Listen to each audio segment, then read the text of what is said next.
Nosotros tenemos que hacernos esta pregunta: ¿por qué escoger como tema de una conferencia la doctrina de la iglesia? Si hay tantas cosas de las que se pudieran hablar, hay tantas necesidades, realmente uno pudiera mirarlo desde diferentes perspectivas y decir, esto es algo que necesitamos escuchar. Pero ¿por qué la doctrina de la iglesia? Muchas personas podrían incluso decir, esto no es el tipo de enseñanza que yo necesito ahora mismo.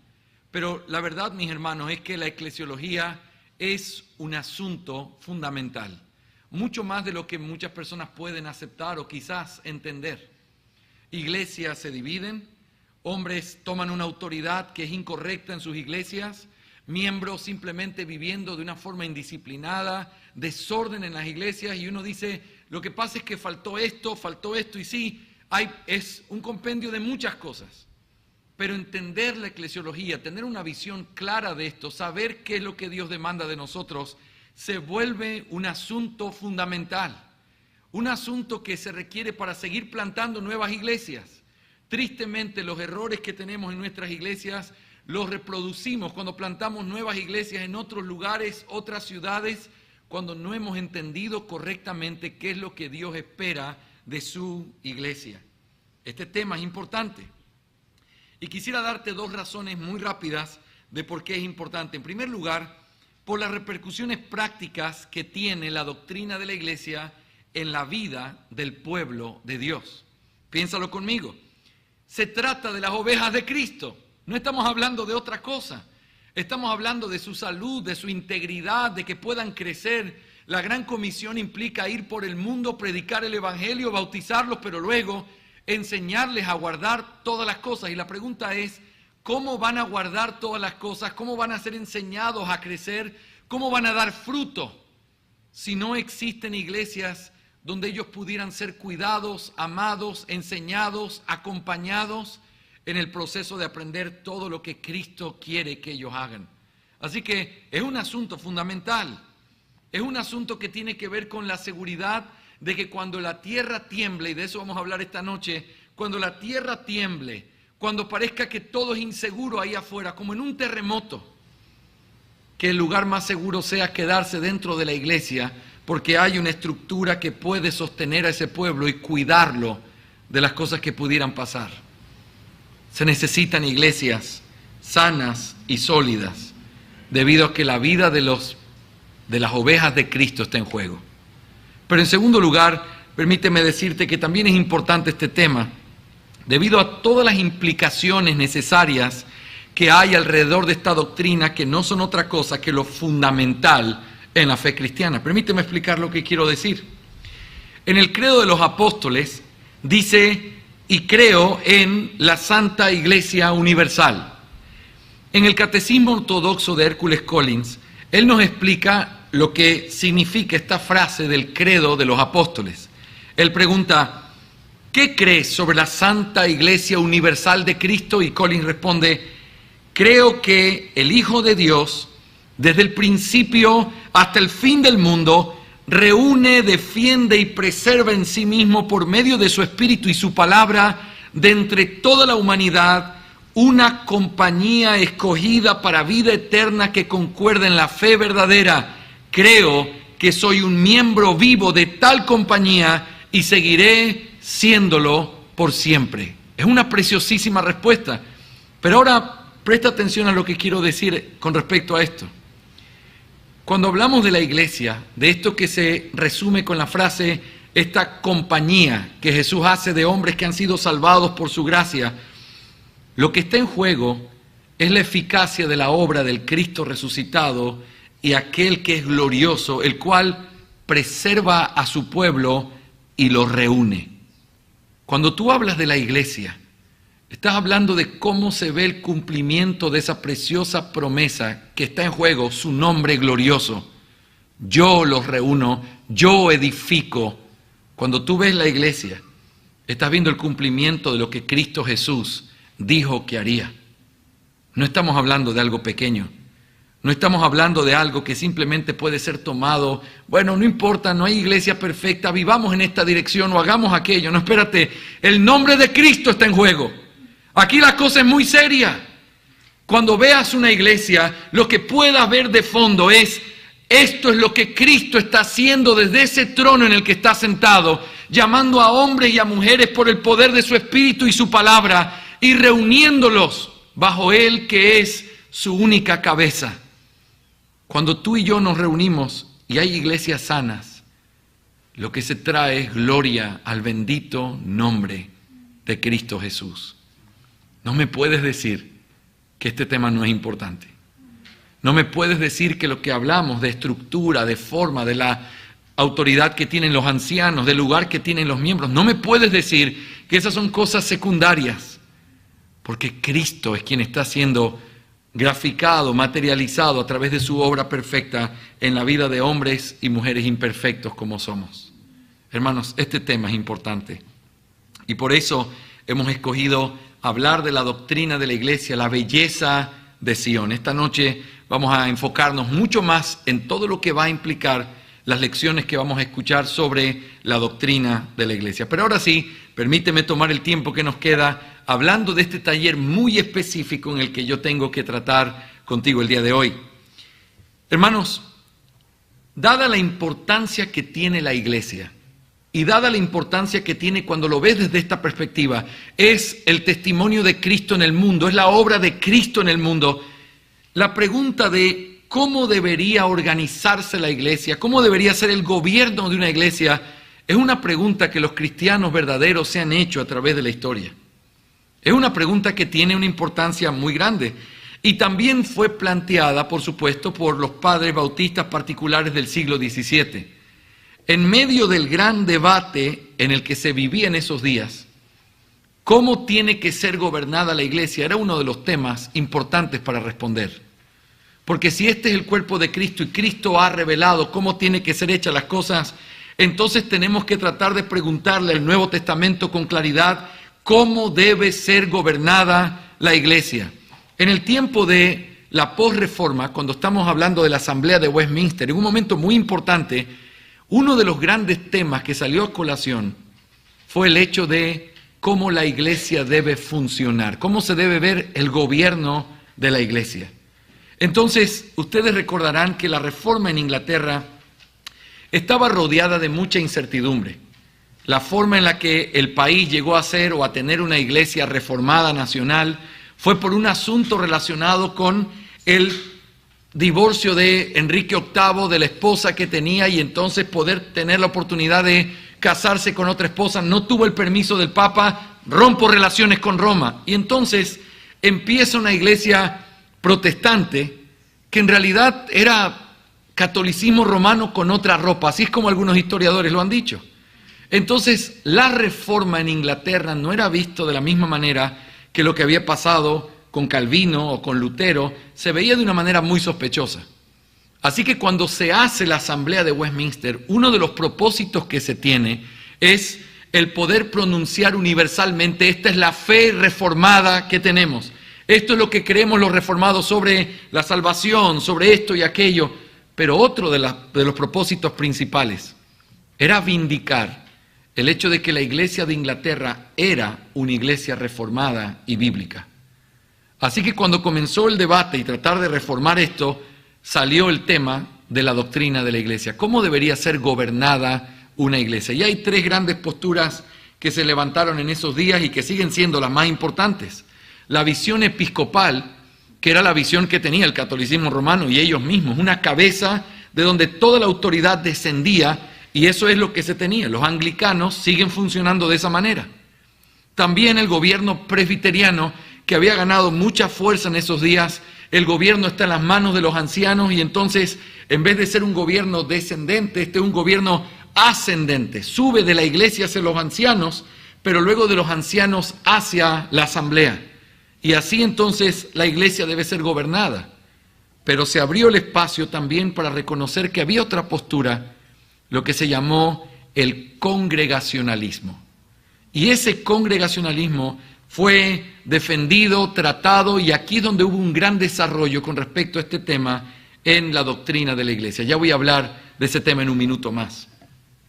Cuando llegó el momento de defender las doctrinas, algunos citaron la historia Por ejemplo, y ahora estoy haciendo un estudio sobre eso con respecto a las cartas de Ignacio de Antioquía. Se cree que fueron escritas en el año 100 después de Cristo.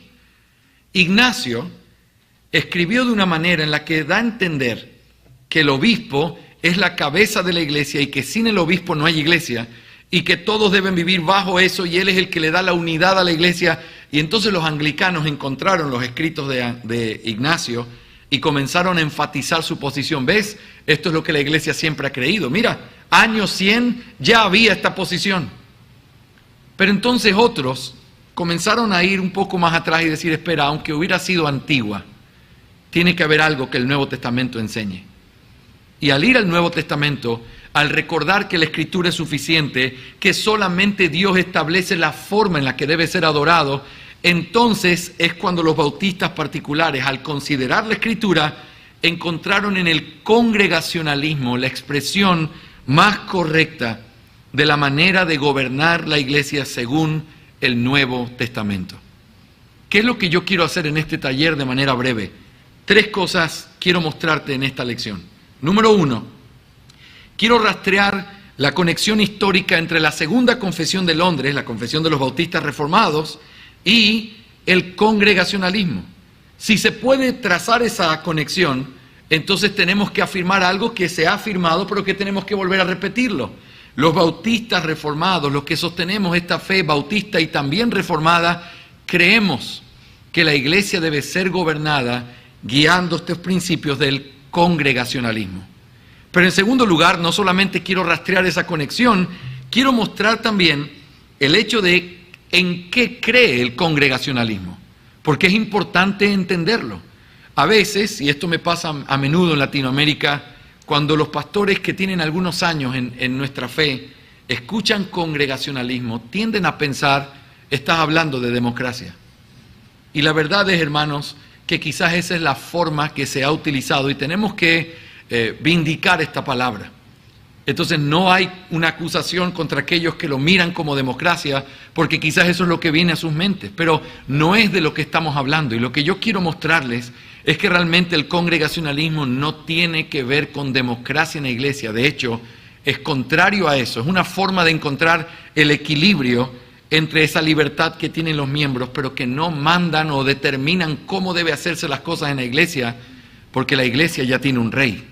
Y ese rey es el que tiene que ser honrado. Así que, en primer lugar, la conexión histórica. En segundo lugar, los principios del congregacionalismo. Pero en tercer lugar, quiero mostrarte y llevarte de manera práctica a por qué este tema es tan importante para nosotros hoy. Seguramente estamos, ustedes aquí, también los que están mirando esta transmisión, entre los que estamos mirando y escuchando esto, hay personas que están empezando una nueva iglesia, o tienes años siendo parte de la iglesia y tratando de ser bíblico en lo que haces, y la pregunta natural es, ¿para qué me sirve escuchar todo lo que voy a escuchar ahora? La respuesta es, porque esto tiene que ver con el balance y la sabiduría de Dios en el gobierno de la iglesia, y espero poder demostrarlo también al poder explicar esto de manera breve. Así que, en primer lugar, veamos la conexión histórica de nuestra fe, nuestra confesión de fe y el congregacionalismo. Y para poder entender esta conexión, yo necesito ir a un personaje importante en la historia, John Cotton. Así que voy a hablar brevemente la historia de John Cotton y luego conectar cómo esto llega a tener que ver con nuestra fe congregacionalista. John Cotton fue un ministro congregacionalista que, aunque es muy conocido y fue muy conocido en Inglaterra como un teólogo destacado, excelente y un pastor fiel, realmente su ministerio es conocido en la historia por lo que hizo cuando salió de Inglaterra y llegó aquí a estas colonias, a este nuevo mundo, a través de lo que hizo en la parte de la eclesiología. Así que su ministerio pastoral y sus escritos fueron los instrumentos que Dios utilizó para poder expandir y solidificar el entendimiento congregacionalista del gobierno de la iglesia. Por eso es importante, no es que él lo haya inventado, pero él fue alguien que lo sistematizó, lo presentó y a través del trabajo que hizo, permitió que muchas iglesias lo pudieran entender también, no solo en el Nuevo Mundo, sino que a través de lo que escribió, también en Inglaterra, y vamos a ver, a los bautistas también los influyó. Él nació el 4 de diciembre de 1585 en Inglaterra. Realizó sus estudios en el Trinity College en Cambridge, donde él fue realmente un estudiante destacado, fue considerado rápidamente para ser un potencial profesor, pero lo interesante es que a pesar de tener todos estos dotes intelectuales, él no conocía al Señor, sino que lo llegó a conocer algunos años después. Esto muy común en todas estas familias donde crecían en hogares cristianos, eran buenas personas, eran buenos muchachos, iban a estudiar desde temprano sus carreras, pero nunca habían vivido el encuentro con el Señor, esta regeneración que cambie sus afectos, su voluntad, su mente. Así que Cotton no había conocido al Señor, sino que después de 7 años de tener una carrera intelectual muy próspera, la gracia de Dios lo alcanzó a través de un sermón que fue predicado por el Dr. Sips, en el que hablaba de la regeneración. Hace unos días estuve en Ohio y hablando con un pastor muy amado me decía, es interesante cómo muchos de estos presbiterianos escoceses y hermanos de esa parte, donde venían de generación y generación de ser cristianos, uno de los temas recurrentes que vas a encontrar en esos libros es la regeneración, el verdadero fruto de un cristiano, cómo se ve un cristiano, porque estaban tan acostumbrados a un mundo cristiano, a familias cristianas, a una vida cristiana, que a veces no pensaban en que era necesario ser cristiano.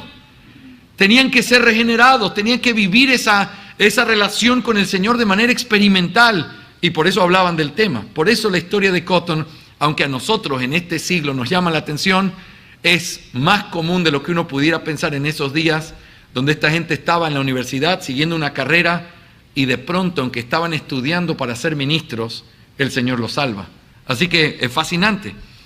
Después de que el Señor lo salva, su vida cambió radicalmente, especialmente en lo concerniente a su predicación.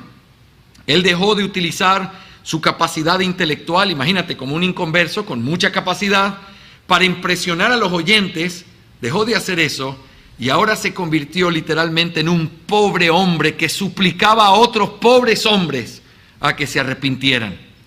En los años posteriores, comenzó a ser muy fuerte la persecución religiosa por parte de la iglesia anglicana hacia todos los que no eran anglicanos en esa parte del mundo.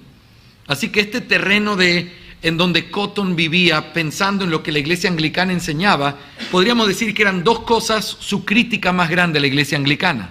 La primera era la eficacia e importancia que dicha iglesia le daba a las ceremonias religiosas. Se convirtió en una religión simplemente externa, en una vida religiosa. Y entonces si tú vienes al culto, si tú lees este libro, si tú haces tal cosa, tú estás bien con Dios. Y como alguien que había vivido en ese contexto y el Señor lo había encontrado, dice, no, espera, eso no es lo que hace eficaz la gracia de Dios en la vida de nadie. Es tan importante que se predique, que se haga, que se congregue, pero es más que eso. Y la iglesia anglicana parecía que estaba simplemente enfatizando la parte exterior.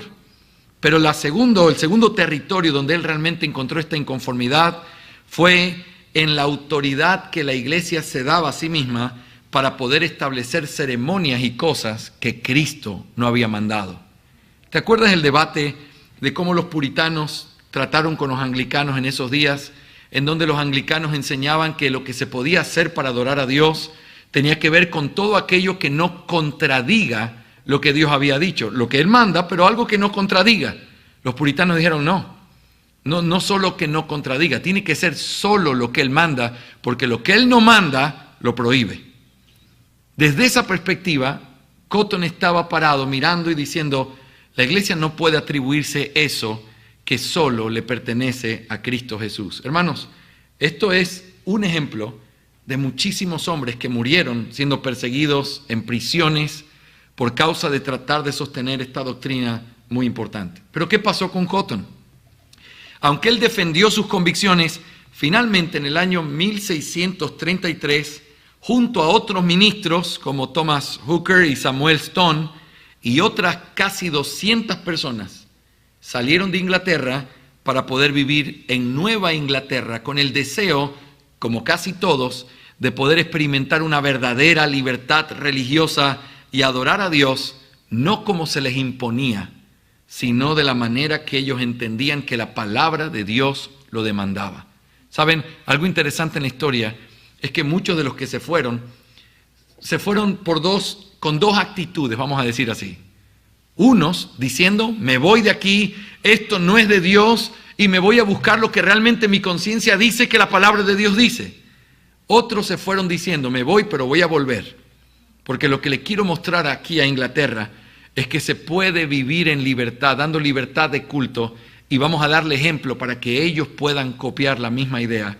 Y el precio es irme y no volver más a mi país, está bien, pero ojalá podamos mover sus corazones y ver que sí se puede vivir en libertad religiosa. Esa historia y ese tiempo es realmente fascinante. Muy bien, Cotton está en América. No se llamaba o no estaba en ese tiempo, no eran los Estados Unidos de Norteamérica. Nueva Inglaterra está aquí y el Señor bendijo grandemente el ministerio de Cotton en la ciudad de Boston, en donde llegó a tener un gran renombre entre todas las colonias de este nuevo mundo, pero su nombre llegó a ser muy conocido también en Inglaterra. Dicen que había un dicho que se decía de él, si Boston, decían, es la sede principal de Nueva Inglaterra, entonces Cotton fue el padre y la gloria de Boston. Imagínense la importancia que tenía. Ahora, todo esto debido a la influencia del congregacionalismo en estas colonias. Así que John Cotton y otros fueron invitados a participar en la Asamblea de Westminster. Para esto ya se comienza a celebrar. Unos años después la Asamblea de Westminster lo invitan, pero Cotton decide no viajar a Inglaterra porque creía que escribiendo iba a ser más útil que viajando. Ahora, todavía hoy es difícil viajar a Europa. Yo tomo ese avión en Quito, Ecuador, y son como 10 horas de vuelo hasta Madrid. Imagínate lo que significaba tener que ir desde América hacia Europa para poder estar en una reunión. Y él sabía, quizás muero en el camino, quizás se pierde esto que realmente el Señor muestra, lo escribe, se envía, y entonces cuando él escribe, el libro que escribe se llama Las llaves del reino de los cielos. Este libro trató de exponer de una manera muy resumida la postura del congregacionalismo ya pulida, entendida por él, y lo que iba a ser parte de la influencia que él estaba teniendo en toda esta parte del Nuevo Mundo, pero también en Inglaterra. ¿Cuál fue la importancia de ese libro? Estoy casi terminando este resumen histórico, pero es importante y te quiero mostrar la línea. ¿Por qué es tan importante para nosotros hablar de este libro o hablar de Cotton? Porque, hermanos, la eclesiología de John Cotton, el congregacionalismo, fue condensado en este libro, pero luego él fue una parte clave de algo que se llamó la plataforma de Cambridge. Esta plataforma de Cambridge fue el resultado de una reunión de pastores en las iglesias de Nueva Inglaterra en septiembre de 1646 en la Universidad de Harvard en Cambridge. Se reunieron y el propósito era que la influencia presbiteriana en las colonias pudiera ser resistida, porque eso es lo que estaban dejando cuando dejaron Inglaterra, pero querían un gobierno de iglesia que sea realmente bíblico, y eso tenía que ser escrito. Entonces es cuando hacen esta plataforma de gobierno. La mayoría de las iglesias de Nueva Inglaterra, escuchen lo que estoy diciendo, la mayoría de iglesias de Nueva Inglaterra se suscribieron a esa plataforma de gobierno. No eran presbiterianas, no eran episcopales, definitivamente eran congregacionalistas. Ahora, eso llegó a Inglaterra y hombres como Thomas Goodwin, que sabemos su nombre, lo conocemos, Philip Knight y otros, tomaron el libro de Cotton, lo publicaron en Inglaterra en medio del tiempo de los debates de la Asamblea de Westminster, y eso hizo que tuviera un gran impacto en Inglaterra. ¿Saben? Uno de los nombres que sale aquí a colación es el nombre del gran John Owen. John Owen era presbiteriano. Y entonces él mismo lo cuenta, es gracioso. Él dice que él tomó el libro para poder rebatirlo y mostrar por qué el querido doctor Cotton estaba equivocado. Y mira, leo sus propias palabras. En la prosecución y dirección de esta obra, eso suena como Cotton en español, muy al contrario de mis expectativas en un tiempo y época en que no podía esperar otra cosa de este tratado que la ruina de este mundo, pues no conocía ni había escuchado hablar, ni recibido la orientación de ninguna persona que hubiera tenido estas convicciones, fui convencido de abrazar estas convicciones y de aquellos principios a los que originalmente había pensado oponerme. Lo toma para poder contradecirlo y se convence. Este es el principio realmente de cómo la iglesia tiene que ser gobernada. Y John Owen, en todo el gran impacto que tiene en la historia, el hecho de que él haya sido un congregacionalista permitió que también esto tuviera una base muy sólida. Y hay libros hoy, gracias a Dios, en español también, que nos hablan de cómo Owen entendía la doctrina de la iglesia. Ahora, esto fue clave porque ya se había hecho esa reunión aquí en las colonias sobre la plataforma de Cambridge, pero en Inglaterra hicieron lo mismo y le llamaron a eso la reunión para escribir la Declaración de Saboya o de Savoy y también una plataforma de gobierno, muy parecida a la de Cambridge porque también era congregacionalista y entonces quedó plasmado en ese documento. Ahora, cuando en el año 1677 los bautistas particulares editaron la Confesión de Londres que nosotros tenemos, ellos tomaron de la Declaración de Savoy, ellos mismos lo dicen, y de su plataforma de gobierno y añaden todo esto dentro de la confesión de fe. La pregunta es, ¿qué significa esto? ¿Por qué ellos hicieron algo como esto? Porque ellos se convencieron de que ese era el tipo de gobierno bíblico que realmente sus iglesias tenían que sostener. Y yo quiero mostrarte dos cosas importantes con esto que hicieron los bautistas particulares. Primero, esta confesión tenía el propósito de poder establecer la comunión entre iglesias y tenía el propósito de mostrar los fundamentos de la fe que las iglesias bautistas particulares tenían. Y entonces ellos toman 11 párrafos concernientes a la iglesia local y los meten dentro de esa confesión de fe para poder mostrar que no era simplemente parte de cualquiera puede gobernar como quiera su iglesia. No, no. Esta es la forma en la que creemos que se debe gobernar una iglesia de Cristo. Añaden esos párrafos con el propósito de decir, esta es nuestra fe en común. Pero también es importante entender que si queremos entender bien nuestra eclesiología, entonces tenemos que estudiar o entender cuáles son los fundamentos de un libro como ese, el que escribió John Cotton, Las llaves del reino de los cielos. Así que he tratado en primer lugar de mostrarte la conexión histórica. Nuestra confesión de fe cita indirectamente a John Cotton porque lo que está haciendo es abrazando el sistema de gobierno de la iglesia que fue parte de todo ese movimiento de tratar de volver a la Escritura y entender cómo funcionaba la iglesia. Eso me lleva rápidamente, en segundo lugar, a lo que tiene que ver con el resumen de los principios del congregacionalismo. Muy bien, Pastor Jorge, usted ha dicho que John Cotton esto, que John Owen aquello, congregacionalismo, pero ahora la pregunta importante es, ¿y qué es el congregacionalismo? ¿Cómo podríamos definirlo?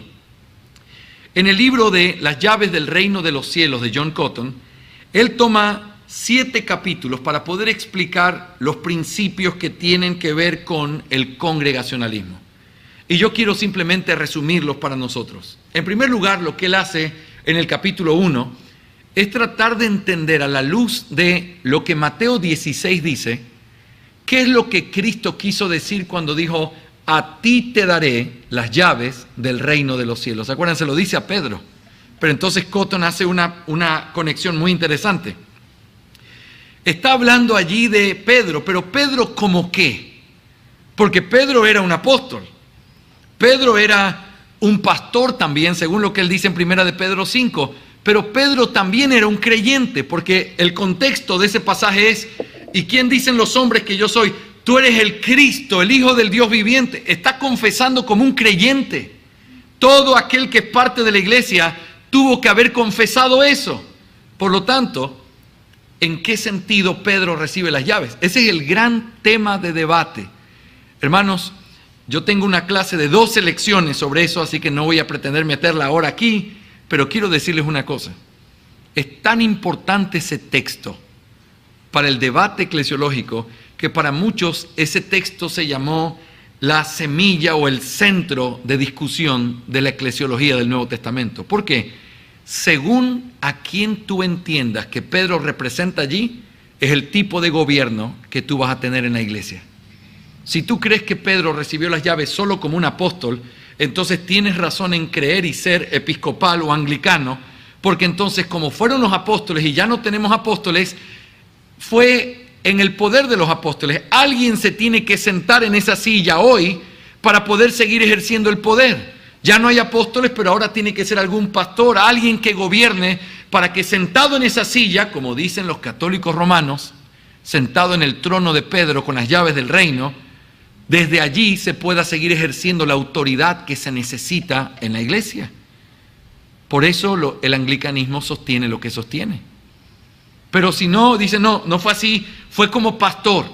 Entonces, cuando ya no hay apóstoles, ahora los pastores tomaron ese lugar y son ellos los que tienen el poder. Así dice la Confesión de Westminster. Las llaves del reino fueron entregadas en las manos de los oficiales, de los pastores. Por eso ellos, al tener esa autoridad, son los que escogen a otros pastores, no la iglesia necesariamente. Son ellos los que practican la disciplina eclesiástica, no la iglesia, porque ellos tienen ese poder. Pero si tú dices, no, lo recibió solo como un creyente y no entiendes el balance de eso, puedes llegar a decir, nosotros por eso, pastor, aquí el voto del pastor es un voto más. Lo que nosotros tenemos aquí realmente es que la iglesia, vamos a ver qué piensa la iglesia, y se convierte en una democracia que lejos de cumplir lo que Cristo manda, se convierte en algo lleno de caprichos de personas inmaduras, haciéndole muchísimo daño a la iglesia. No es ni solo como apóstol, ni solo como pastor, ni solo como creyente. En realidad Pedro la recibe en nombre de esos tres, porque eso es lo que el Nuevo Testamento nos enseña en todo lo que uno lee después. Y como lo recibe en nombre de los tres, hay que aprender a entender cómo funciona entonces el orden de esas llaves y de ese poder dado a la iglesia. Ahí es donde entra el congregacionalismo. El congregacionalismo explica que las llaves fueron recibidas en primer lugar por los apóstoles.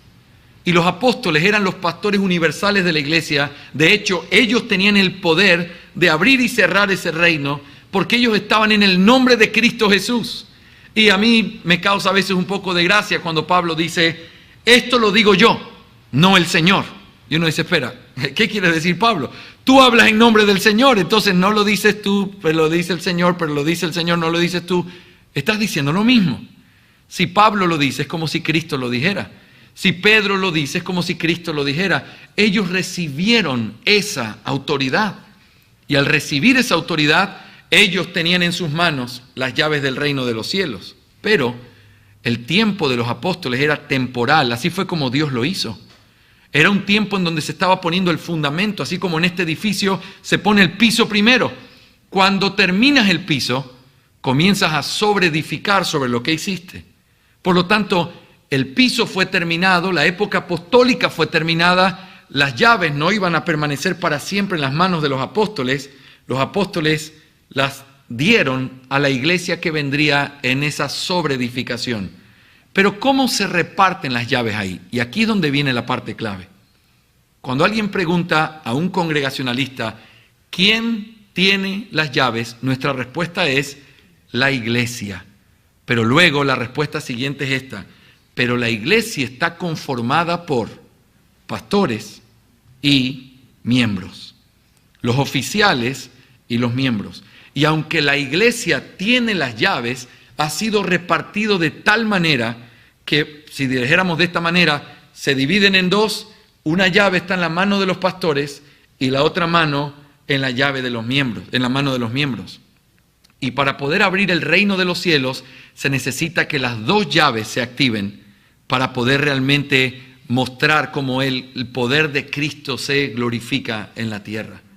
Y entonces, al entenderlo de esa manera, no abogamos por un gobierno solo de ancianos, ni abogamos por un gobierno de la iglesia, de los miembros de la iglesia.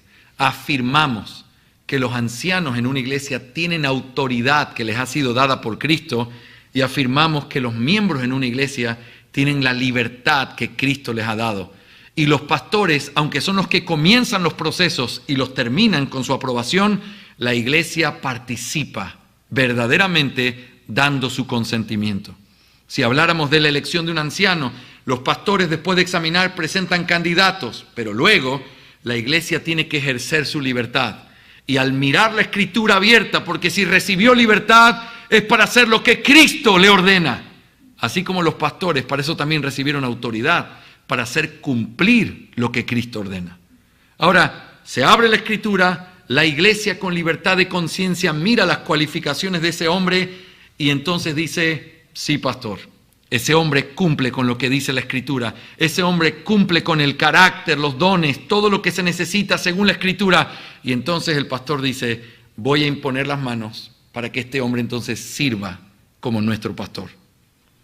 Está la autoridad de los pastores, pero la libertad y la participación de los miembros. Eso no es democracia, eso se llama congregacionalismo. Esos son los principios que están en nuestra confesión de fe. No tenemos el tiempo ahora, pero luego quizás podemos compartir las notas que tengo aquí, donde tengo pasajes de la confesión de fe en donde claramente se muestra esto. Una de las implicaciones de que nuestra confesión de fe es congregacionalista es que afirma que no hay nadie por encima de la iglesia local. Es a cada iglesia, dice nuestra confesión, a cada una de estas iglesias así reunidas, el Señor les ha dado todo el poder y la autoridad. Por eso no creemos en jerarquías en las iglesias, creemos en una relación horizontal entre las iglesias, donde no hay una iglesia mayor que otra, simplemente hay iglesias hermanas, en donde es nuestro deber y nuestro privilegio tener comunión con otras. Pero nadie está por encima, ni por cantidad de personas, ni por influencia, ni por experiencia. Todas las iglesias viven en una línea horizontal. Ahora, eso es parte de las implicaciones del congregacionalismo. Por eso en nuestra confesión de fe se habla de la vida asociativa, se habla de tener comunión con otros. Pero también nosotros encontramos que nuestra confesión de fe afirma que hay una distinción dentro de la congregación. Una iglesia completamente conformada a la mente de Cristo está compuesta de, dice, oficiales y miembros. ¿Por qué crees que hace esa distinción? Porque está repartida esa forma en la que las llaves del reino de los cielos funcionan. Y entonces se afirma que los ancianos tienen autoridad. Dice en el párrafo 8 del capítulo 26, los oficiales designados por Cristo, que deben ser escogidos y apartados por la iglesia para la particular administración de las ordenanzas y la ejecución del poder o el deber, son los obispos o ancianos y los diáconos. Ellos recibieron autoridad y específicamente los pastores recibieron autoridad, pero los miembros tienen una verdadera participación en la vida de la iglesia. ¿Y a qué nos referimos con eso? Lo que pasa es que en la confesión de fe también se enseña que para poder escoger a un anciano se necesita el sufragio común de todos los miembros de la iglesia. ¡Wow! Entonces no estamos hablando aquí solo de que el pastor dice, hermanos, les presento a su nuevo pastor. No, no funciona así. Yo te lo propongo, he hablado con este hermano, hemos trabajado por 3 años, yo mismo lo he formado, pero ahora lo pongo delante de ustedes para que puedan considerar sus dones, su carácter, su testimonio, su familia. Y vamos a ser intencionales. Ser intencionales implica que tú tienes que hacer tu parte también en este proceso. Invitarlo a tu casa, pasar tiempo con él, hacerle preguntas. Hermano, ¿realmente anhelas ser pastor? ¿Te ves aquí por un largo tiempo? Y a veces las preguntas pueden ser incómodas, pero son necesarias, porque para poder decir que sí, tienes que tener una conciencia limpia de que ese hombre cumple con lo que Cristo ha ordenado. Hermanos, qué preciosa verdad que encontramos en el congregacionalismo. Eso me lleva a mi tercer y último punto en este primer taller. La importancia de este tema en la vida de la iglesia. Hemos trazado una conexión histórica. Hemos tratado de explicar brevemente en qué consisten los principios del congregacionalismo. Pero ahora quiero que me permitas concluir esta lección dando algunas formas de mostrarte la importancia que tiene este tema. Hermanos, vuelvo a repetir, lo que está en juego aquí no es tu postura doctrinal o la mía. No son simplemente tus convicciones o la mía. Yo soy tal cosa y creo tal cosa. No, espera. Lo que está al final del día, lo que está en juego es la vida de las ovejas de Cristo. Yo tengo el privilegio de viajar por el mundo entero, en el mundo de habla hispana. Todo el tiempo conociendo pastores, conociendo iglesias, mirando iglesias a punto de destruirse, ovejas sufriendo, pastores desconcertados por una iglesia en desorden. Y cuando uno piensa en todo eso, uno dice, entonces este no es un tema pequeño. Y prestar atención es algo que tiene mucha sabiduría. Este tema juega un papel fundamental.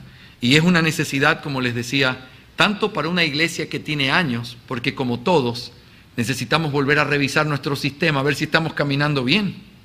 Porque hay cosas que quizás se lo enseñamos a la generación anterior, pero luego empieza una nueva generación que no conocía estas cosas y comenzamos a tener problemas. Tenemos 30 años, ¿por qué tenemos estos problemas? Porque tiene que volverse a repetir y a recordar lo que somos. Pero por el otro lado, si es una iglesia nueva, con mayor razón, estás poniendo el fundamento. Una de las cosas que hace daño, y tengo que decirte como un testigo de primera mano, que trae tristeza al corazón de las ovejas, son iglesias desordenadas, que no tienen claridad, que no hay liderazgo correcto, que hay liderazgo fuera de lugar. Hay dolor, hay frustración, gente con el corazón roto, yéndose a otras ciudades porque la iglesia no funcionó. Es necesario pensar bien, y si es nuestro anhelo y nuestro corazón palpita por la plantación de iglesias, entonces más nos vale aprenderlo bien. Porque alguien dijo una vez, y creo que tiene toda la razón, si quieres aprender misiones, aprende eclesiología. Porque lo que vas a plantar son iglesias. Y tienen que ser plantadas en un orden y una estructura correcta. Déjame compartir contigo 3 lecciones que aprendemos del congregacionalismo. En primer lugar, el congregacionalismo nos permite evitar una democracia en la iglesia. El congregacionalismo, y tengo que reafirmarlo, y si soy repetitivo es porque esto tiene una importancia grandísima. El congregacionalismo no es democracia, es contrario a la democracia. En la democracia, la forma de vivir, lo que se determina por el voto popular, es el gobierno del pueblo. Vamos a ver qué piensan, hermanos. ¿Será que hacemos culto en la tarde? Bueno, vamos a ver qué dice la mayoría. ¿Será que celebramos la cena del Señor hoy? Vamos a ver qué dice la mayoría. Eso es un gobierno del pueblo, y cuando el pueblo gobierna, Cristo no es el rey. Y si Él es rey, tenemos que obedecerle. La razón por la que como pastores tenemos autoridad es para hacer cumplir lo que el rey, el único rey de esta iglesia, tiene. Y por el otro lado, si los miembros han recibido libertades para ver que se cumpla lo que el rey ha mandado. No imponemos, no establecemos leyes, nosotros no tenemos ese poder. La iglesia ya tiene un dueño y la iglesia tiene que hacerse de la forma en la que Él lo ha determinado. No, la iglesia no tiene el poder para poder determinar leyes por encima o en contra de lo que el rey ha ordenado. En muchos lugares hay pastores que pierden su familia, caen en pecados, y de pronto la iglesia dice, no, es que Él es nuestro pastor, ha sido como un padre para mí. Entonces, vamos a ver qué dice la mayoría. La mayoría dice que se quede, aunque la Escritura diga que está descalificado. Pero no, la mayoría dice que se quede, entonces estamos en orden porque la mayoría está de acuerdo. Hermanos, nuestra libertad está subordinada al espacio en el que podemos opinar y ver conforme a la conciencia de lo que Cristo quiere, no a determinar leyes. La iglesia ya tiene un rey y lo que tenemos que hacer es obedecer. Así que esto no es democracia. La iglesia tiene que ser enseñada a poder usar esa libertad de la manera correcta. Cuando vamos a escoger un pastor, no es tratar de imponerse quién uno quiere que sea, o yo no voto porque no es mi favorito. No, la pregunta no es si es tu favorito o no es tu favorito, la pregunta es lo que Cristo te manda. Cumple con 1 Timoteo 3. Es un hombre que es apto para enseñar. Es un hombre que cumple con las cualificaciones morales. Es un hombre que camina de la manera correcta. Si lo es, tu responsabilidad es decir sí, es conforme a la Escritura, o no, no es conforme a la Escritura. Pero no tiene que ver con un asunto personal, tiene que ver con un asunto con lo que Cristo ha ordenado. Qué importante pensar de esta manera, mis hermanos, y de cuántas cosas nos libra el hecho de no pensar que para que todos estén en orden hay que escuchar a todos. Espera, hay uno, y dentro de lo que Él ordena, eso es lo que hay que enseñarle a la iglesia, y en eso tenemos que aprender a conducirnos.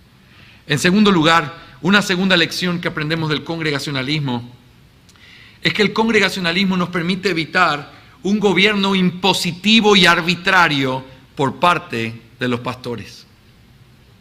En nuestra cultura hispana, aunque yo sé que ustedes viven aquí en los Estados Unidos, pero nuestra cultura hispana está marcada por mesías que aparecen en medio de nuestros pueblos, desde la parte política hasta la parte religiosa.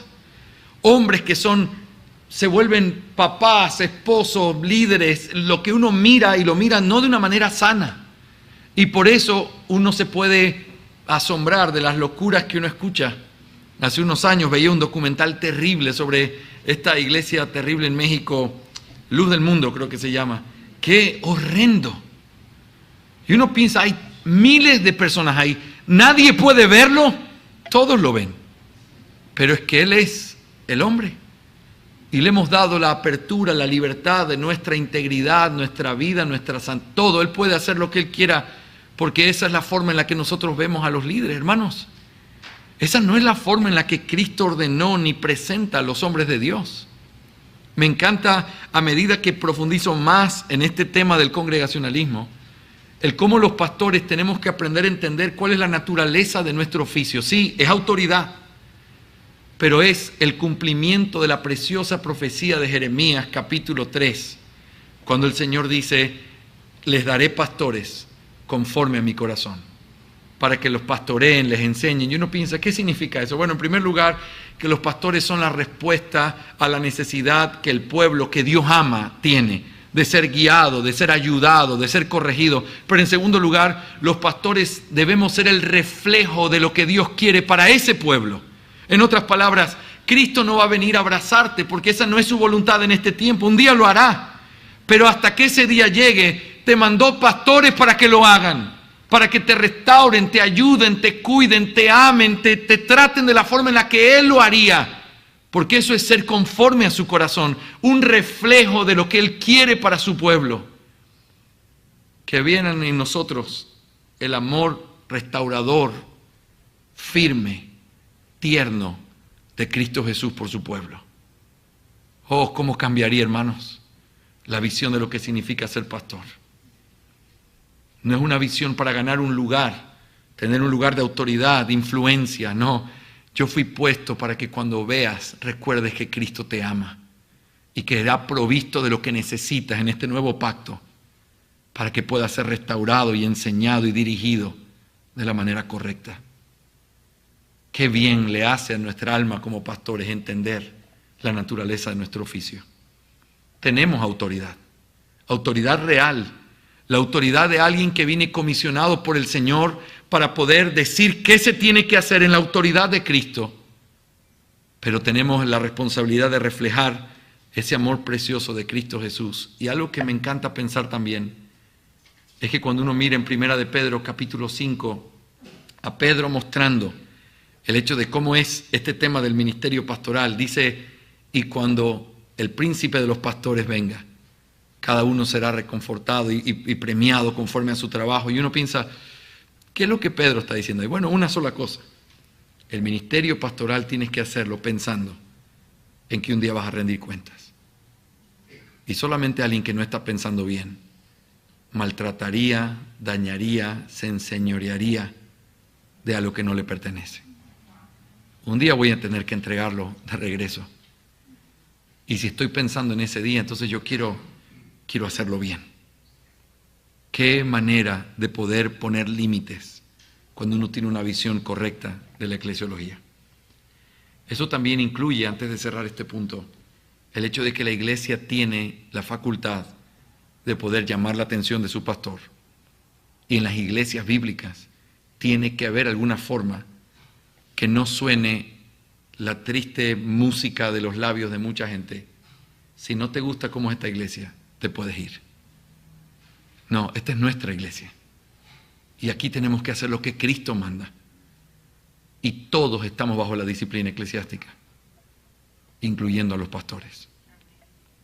Eso nos ayuda a recordar que vivimos en una verdadera comunión delante de aquel que tiene la verdadera autoridad.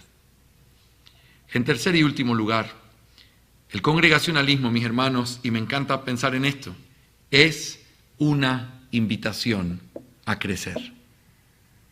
Yo encuentro la preciosa manifestación de la sabiduría de Dios cuando uno piensa en la iglesia de esta manera. Piénsalo conmigo, hagamos un ejercicio rápido. Madurez para los pastores. Cuando tú tienes un gobierno congregacional, se enfatiza lo que Pedro dice en 1 de Pedro 5, que tenemos que ser ejemplo para el rebaño. Se enfatiza el hecho de que nosotros no demandamos ser respetados, nos ganamos a ese pueblo a través de nuestro ejemplo y nuestro amor. También se demanda de nosotros una mejor comunicación, porque en una iglesia congregacional no funciona, esto es lo que yo digo y no tengo por qué explicarlo. Tienes todo que explicarlo.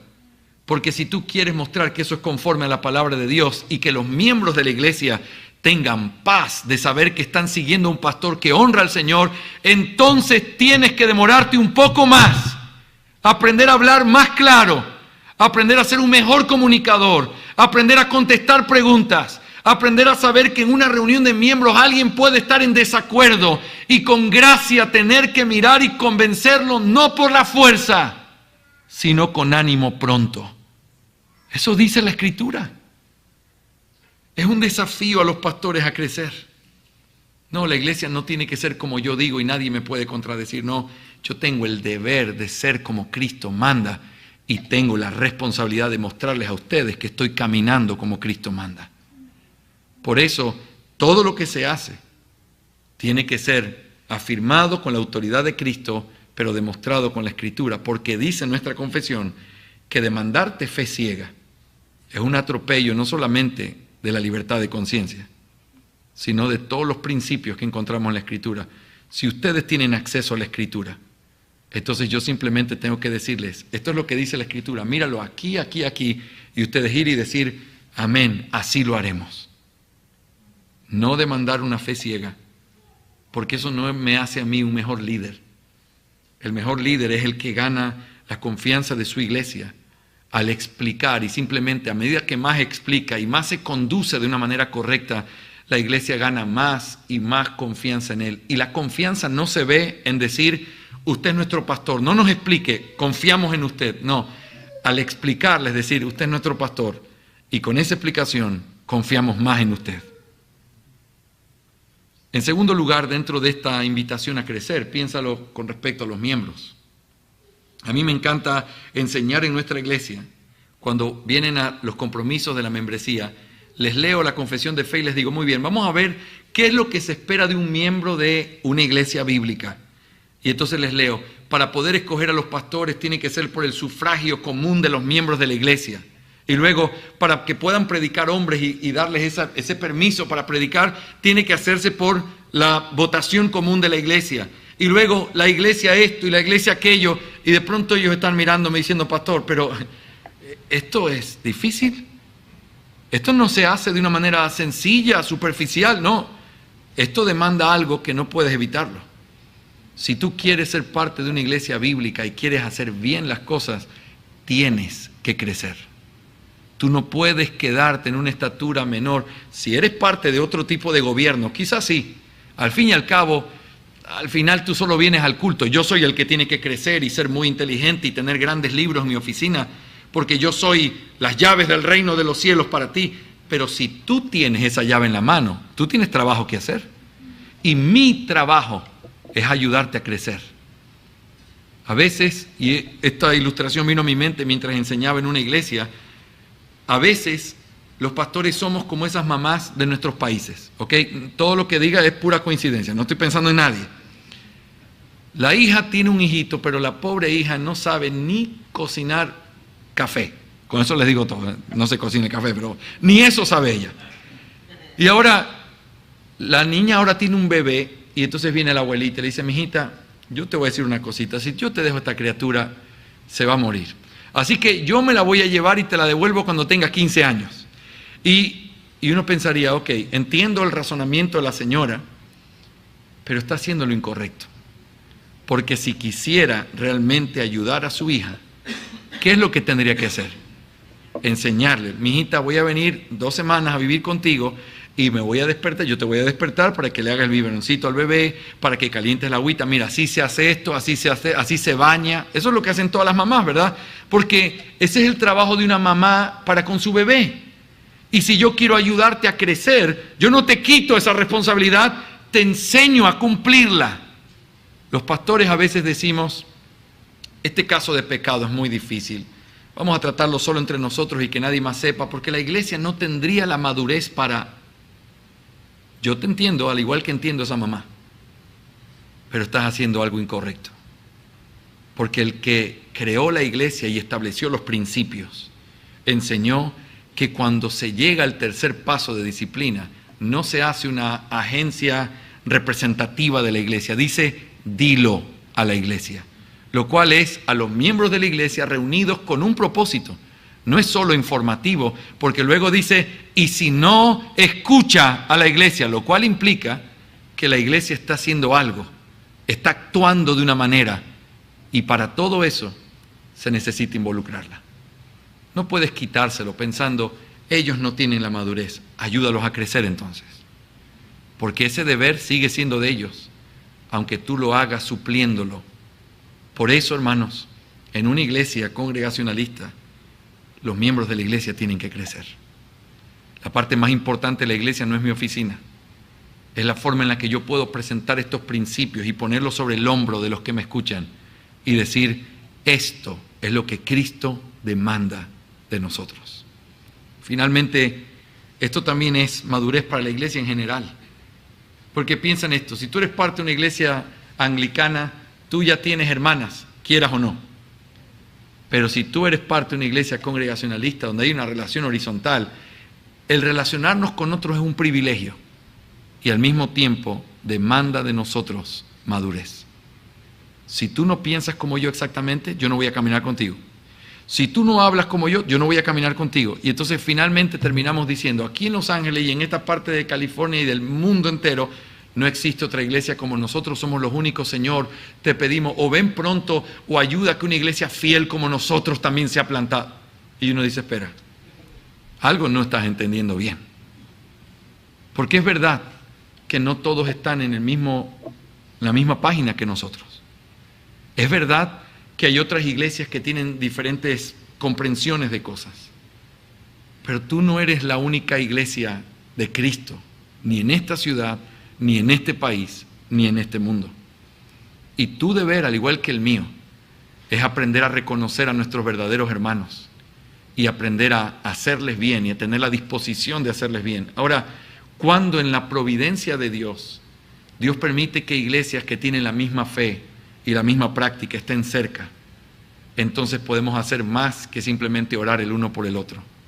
Podemos entrenar hombres, podemos plantar iglesias, podemos enviar misioneros, podemos hacer un trabajo que lo que una iglesia con muchísimo esfuerzo haría en 10 años, 5 o 10 iglesias lo harían mucho más rápido, de manera eficaz, y habría una extensión del reino de Dios de una manera diferente. Ahora, pero te quiero decir algo. Esto requiere madurez. La madurez de salir de nuestra comodidad, la madurez de aprender a escuchar a otros, la madurez de aprender a convivir con los que no creen exactamente como nosotros. Y tiene que haber un balance en eso, porque no podemos simplemente tener comunión con cualquier otro. Pero lo que digo es, hay cosas en las que siempre debemos tener comunión, y cuando hay una cercanía doctrinal, deberíamos hacer todo lo que podamos con ellos. Hermanos, es un privilegio el ser herederos de un gobierno de la iglesia, un entendimiento del gobierno de la iglesia, como es el congregacionalismo.